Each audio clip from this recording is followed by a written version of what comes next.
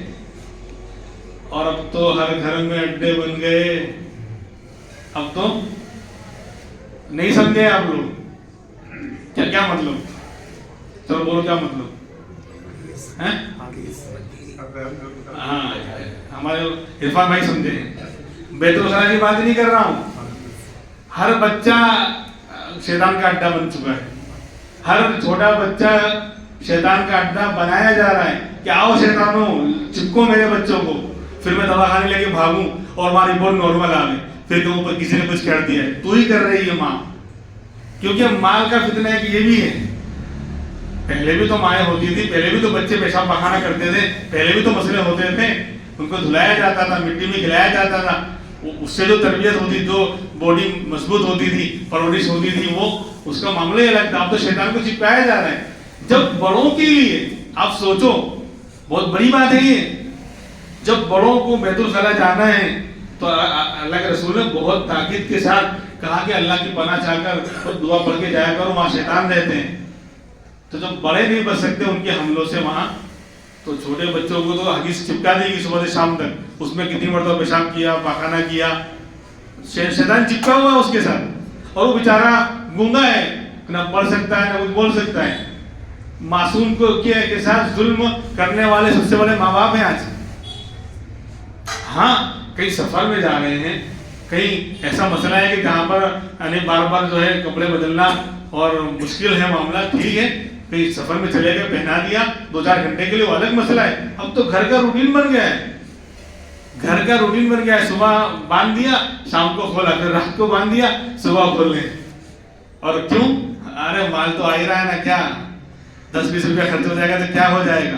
کہتے ہیں کہ مسلمان فقیر ہے، ہم سے والا بادشاہ کوئی نہیں ہے جو حدیث پر جو ہے 30-40 روپیہ خالی ایک بچے کے اوپر خرچ کر رہے ہیں۔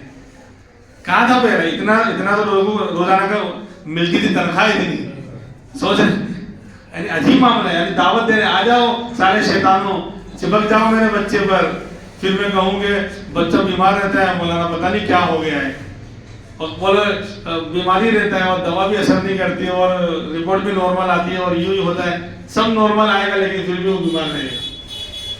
اس لیے یہ تو فرمایا کہ دیکھو جہاں پر بھی شیطان کا حملے کا خطرہ ہے وہاں اعوذ باللہ اور اللہ کی پناہ چاہنے کی بات ہے۔ تو بیت الخلا جانے سے پہلے دعا کیا ہے؟ جی بولو نا، ماشاءاللہ، اللہم انی اعوذ بک من الخبث والخبائث۔ دیکھو اللہ میں آپ کی پناہ چاہتا ہوں، یعنی خبیث جنات اور جناتن دونوں سے، لیڈیز اور جینٹس دونوں سے، اے اللہ نے یعنی پتہ ہے کہ وہاں پر ہیں اور رہتے ہیں، اسی لیے ہم نے گھروں میں اگر بیت الخلا بنایا ہے تو اس کو خوب پاک اور صاف رکھنا چاہیے، خوب پاک اور صاف رکھنا چاہیے۔ اب وہ مسئلہ پوچھتے ہیں کہ بھائی دعا پڑھنا، باہر دعا پڑھی جائے اندر جانے سے پہلے، اور جنگل میں جا رہے ہیں تو بیٹھنے سے پہلے، سطر کھولنے سے پہلے، اگر جنگل وغیرہ میں میدان گئے ہیں، کیا بولتے ہیں میدان گئے ہیں، تو اگر میدان جا رہے ہیں تو وہاں سطر کھولنے اور بیٹھنے سے پہلے دعا پڑھی جائے گی. خیر اب بولے اٹیچ ہو تو مسئلہ کس کا حل موجود ہے شریعت میں؟ سب کا موجود ہے. اٹیچ ہو تو یعنی باتھ روم بھی ہے اور بیت الخلا بھی ساتھ میں، ٹوائلٹ بھی ہے، تو یہ ہے. تو سنو، جس نیت سے جائیں گے اس کا اعتبار ہے. پہلی بات کہ اگر اٹیچ والا ہے خاص طور پر تو اس بیت الخلا کو اور ٹوائلٹ کو بالکل پاک اور صاف رکھا جاوے، اور وہاں جس نیت سے جائیں گے اس کا اعتبار ہوگا. عام طور پر جب اٹیچ والا ہوتا ہے تو پہلے شروع میں تو کیا ہوگا؟ بولو نا، شروع میں کیا ہوگا؟ نہیں، باتھ روم ہوگا، اندر جو ہوگا وہ کیا ہوگا؟ ٹوائلٹ ہوگا. تو اگر آپ ہاتھ منہ دھونے کے لیے جا رہے ہیں، غسل کرنے کے لیے جا رہے ہیں، تو آپ کی نیت ٹوائلٹ کرنا ہے ہی نہیں، اور وہ پاک صاف ہے بالکل، تو ابھی وہ باتھ روم کے حکم میں ہے، آپ اسی حصے میں ہیں تو آپ کو دعا پڑھنے کی ضرورت نہیں ہے. لیکن پیشاب پخانہ کرنے جا رہے ہیں تو یہاں پر نہیں، یہاں پہنچ کر پھر وہاں جانے سے پہلے پڑھی جائے گی، اور باہر ہی پڑھ لیں تو بہتر ہے. ورنہ جہاں پہلے یعنی باتھ روم کا حصہ ہے وہاں کھڑے ہو کر آپ دعا پڑھ کر وہاں بیٹھ سکتے ہیں، ورنہ آپ بہتر یہ کہ باہر ہی پڑھ لیں. تو ہر چیز کا ہے. اور پھر نکلنے کے بعد بھی دعا ہے، فارغ ہونے کے بعد بھی کیا؟ غفرانک کا. یہ دو حدیثیں ہیں، غفرانک الگ ہیں اور الحمدللہ الذی اذھب عنی الاعداء وعافانی، اللہ کے رسول کی دونوں کو ہم نے جمع کیا ہے. ایک حدیث میں خالی آیا غفرانک، جب نکلتے آپ فارغ ہوتے کہتے غفرانک، اور دوسری حدیث میں ہے الحمدللہ الذی اذھب عنی الاذى وعافانی. کتنی شاندار دعائیں. کیا غفرانک؟ اللہ آئی ایم سوری، انگلش میں کہیں گے اللہ معاف کر دے. غفرانک اللہ مغفرت چاہتا ہوں، آئی ایم سوری. کون سا گناہ ہوا بھائی تو معافی مانگ رہے ہیں؟ بیت الخلا میں گیا تھا، اپنی ضرورت سے فارغ ہونے گیا تھا، اللہ نے اس کا سسٹم اور نظام ہی ایسا بنایا ہے کہ فارغ ہونا پڑے گا ہی. جو ڈاؤن لوڈ کیا ہے اس کو آؤٹ کرنا ہی پڑے گا. تو کون سا گناہ کیا اس نے؟ اللہ میں آپ جنت والا سسٹم بنا دیتے، جو کھائے سب ہضم، کہاں جا رہا ہے سب بسم. تو ایسا ہے نظام اللہ نے بنایا نہیں ہے، بلکہ فارغ ہونا ہی پڑے گا، گندگی نکلنا ضروری ہے. تو پھر کون سا اس نے گناہ کر دیا کہ نکلنے کے بعد آئی ایم سوری، غفرانک اللہ تیری مغفرت چاہتا ہوں، معافی مانگتا ہوں تجھ سے. ہاں کیا ہے کہ جتنی دیر وہ اندر گیا، کیونکہ ہم پر اللہ کی نعمتیں ہر وقت برس رہی، ہر وقت ہم سو رہے ہیں، جگ رہے ہیں، سانس آ رہا ہے جا رہا ہے، اللہ کی نعمت نہیں؟ تو بندہ سو رہا ہے تو بھی، جاگ رہا ہے تو بھی، کھا رہا ہے تو بھی، بول رہا ہے تو بھی، کوئی اور کام کر رہا ہے تب بھی، بیت الخلا میں گیا ہے تب بھی سانس آ رہا ہے جا رہا ہے، نہیں آ رہا ہے. تو جب ہر آن اللہ کی نعمتیں ہم پر ہیں تو اس کا تقاضا کہ ہر آن اللہ کا کیا ہو؟ ذکر ہونا چاہیے، اللہ کی یاد ہونی چاہیے. لیکن ہم اس بیت الخلا میں وہاں پہنچ گئے جہاں پر اللہ کا ذکر کرنا بے ادبی ہے، منع ہے. تو ہم اپنے کا، اللہ کو تھوڑی ہے تمہارا میٹر ہے، تم فارغ ہونے گئے ہو اور تم گئے ہو، تم اپنے کام کے لیے گئے ہو، اس دوران تم میری یاد سے غافل رہے، کیونکہ میری نعمت تو ہر آن تم پر برس رہی ہے، بیت الخلا میں بھی برس رہی ہے. پیشاب پخانے کا کھل کر آ جانا ہی بہت بڑی نعمت نہیں؟ تو اتنی دیر تم میری یاد سے غافل رہے، اس لیے بندہ نکل گیا اللہ ایم سوری، میرے کام سے گیا تھا اور میں آپ کو بھول گیا، وہاں میں آپ کو یاد ہی نہیں کر سکتا، اس لیے ایم سوری، اس لیے غفران ہے. اور پھر آگے اللہ کی تعریف کہ تمام تعریف صلی اللہ کی، اس نے ہم سے دور کر دی گندگی کو. پخانہ ہو گیا، پیشاب ہو گیا تو گندگی تھی، وہ اگر اندر رہ جاتا، پیشاب رک جاوے تو ہزاروں لاکھوں روپے خرچ کرنا پڑ جاتا ہے. ڈائلسس کا مسئلہ جانتے ہیں نا، پخانہ رک جاوے ساری بیماری کی جڑ ہے قبض. تو اذھب عنی الاعداء، آپ نے ہم سے گندگی کو دور کر دیا. اس پر ہم آپ کی تعریف کرتے ہیں. وعافانی, اور آپ نے ہم کو عافیت دے دی, سکون دے دیا کہ بڑے ریلیکس ہو گیا, سکون مل گیا. کہ ٹرین جو ہے 3 دن کے بعد آئی گی. بعض لوگ عجیب و غریب ہیں, 2-3 دن تک جو ہے پتہ نہیں. ایک طالب علم تھا, فارغ ہو گیا ہمارے یہاں, 3-4 دن میں اس کو ٹوائلٹ ہوتا تھا, 4 دن میں. اور دونوں ٹائم کھانا ناشتہ سب چل رہا ہے, جاگا رہا ہے.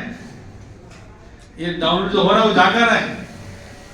بولا نہیں مفتی صاحب میرا تو معاملہ ایسے ہی ہے, 3 دن تک کچھ نہیں ہوگا, پھر جس دن ہوگا اس دن اتنی خوشی ہوتی ہے. تو یہ اللہ کا نظام ہے. اور کسی کو اگر 1-2 گھنٹہ لیٹ ہو جائے تو اس کی حالت خراب. خیر, تو یہ تو اللہ کی تعریف اس پر کرنی ہوتی ہے. تو جہاں پر بھی اللہ یعنی شیطانوں کے اثرات اور خطرات کا یعنی ہے اعتماد, وہاں اللہ کی پناہ مانگنے کی دعا ہے. تو تلاوت پڑھنا, کیونکہ نماز میں اور تلاوت میں اس کو شیطان کو بہت زیادہ بوجھ ہوتا ہے. اذان کے وقت بھاگتا ہے ڈر کے, اذان کا پاور ہے, اقامت کا پاور ہے, لیکن جیسے اذان ختم, تکبیر ختم, اقامت ختم, فوراً آ جائے گا اور وسوسے ڈالنا شروع کرے گا. اسی لیے 4 رکعت میں کبھی اللہ یاد نہیں آتی, وجہ اس کی یہی ہے. تو بہرحال فرمایا فَإِذَا قَرَأْتَ الْقُرْآنَ, جب تم قرآن پڑھنا شروع کرو, فَاسْتَعِذْ بِاللَّهِ, تو اللہ کی پناہ چاہو, مِنَ الشَّيْطَانِ الرَّجِيمِ, شیطان مردود سے. باقی باتیں انشاءاللہ آئندہ ہفتے ہوں گی. اور بھی مسائل ہیں جو اس کے اندر جو باقی ہیں انشاءاللہ آئندہ ہفتے. سبحان اللہ و بحمدہ, سبحانک اللہم و بحمدک, ونشهد ان لا الہ الا انت, ونستغفرک ونتوب الیک. سبحان ربک رب العزة عما یصفون, وسلام علی المرسلین, والحمد للہ رب العالمین.